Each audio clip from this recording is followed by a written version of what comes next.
All right, so this is going to be a pretty quick video about production for commercial painting. All right, so at this point, if you get to the point where you're producing a commercial job, then that means you have a quality subcontractor. That means that you've reviewed the scope of work and you clearly understand the scope of work, and your subcontractor knows they can perform the scope of work.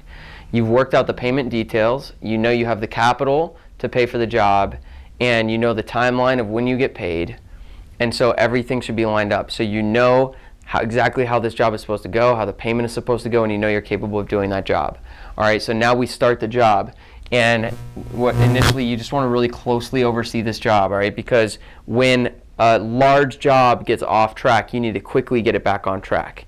If you don't oversee the job close enough and a few days go by and you end up way over here, it's a lot harder to get it back on track. So you've got to really tightly manage the job to make sure it stays on track day by day by day.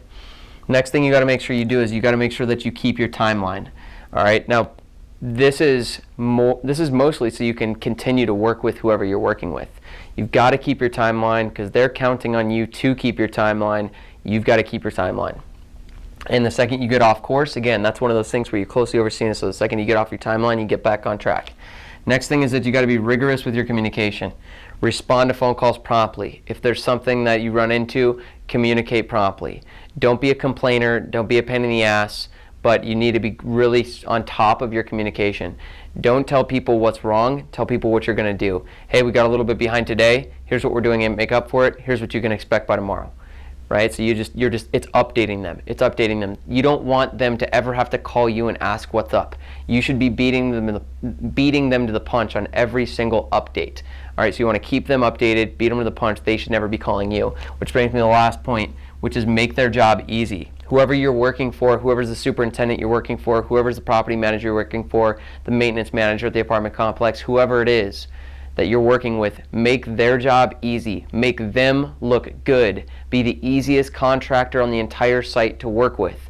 And that is how you're going to get the most help back from them, but it's also how you're going to secure yourself as a go-to contractor moving forward, so you continue to get these jobs, and eventually you can get to a point where people will literally just say, hey, here's the job, here's our budget, can you do it? And you just simply say yes or no. Like, you become the person who gets all the work. And this is really as simple as it is. As long as you've done the other steps properly, where you've priced it well, you have a qualified sub who knows, you clear on the scope of work, and everything's ready to go, then you've just got to be really on top of it day to day to day. You probably should swing by, or your production manager should probably swing by almost on a daily basis, or at least be checking in on a daily basis, depending on the more difficult the job is and the bigger the job is and the less experienced the contractor or crew is, the more you should be there.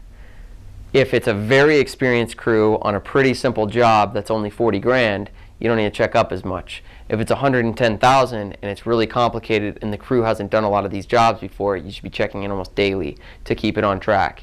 So basically just be super, super on top of it in production, and you'll start to be able to build more and more systems around it.